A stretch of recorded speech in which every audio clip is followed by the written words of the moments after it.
50 roket Hizbullah berhasil menembus Iron Dome Israel dan menghantam pabrik di Kiryat Shmona.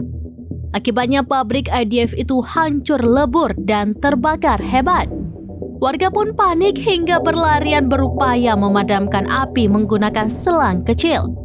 Hal itu terlihat dalam video yang beredar di media sosial pada Selasa 16 Juli 2024. Dalam video tersebut, sebuah pabrik di Kiryat Shmona tampak hancur lebur. Kobaran api tampak melalap sebagian bangunan tersebut hingga membuat sejumlah orang yang diduga pekerja di pabrik itu berlarian memadamkan api. Sementara di sisi lainnya, pabrik tersebut tampak mengalami kebocoran besar hingga membuat air mengucur bak hujan di dalam ruangan.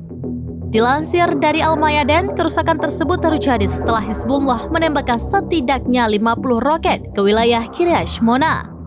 Puluhan roket itu pun diklaim menembus sistem pertahanan udara Iron Dome Israel dan menghantam wilayah industri serta sejumlah rumah di Kiryat Shmona.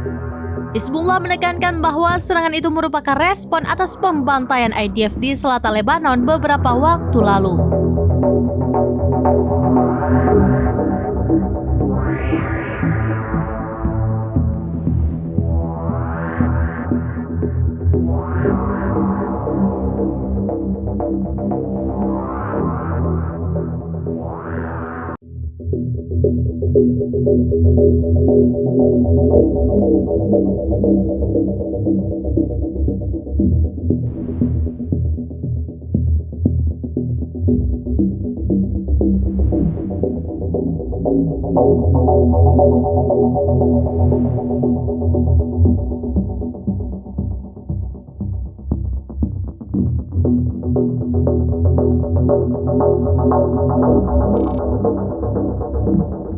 Download Tribun X sekarang, menghadirkan lokal menjadi Indonesia.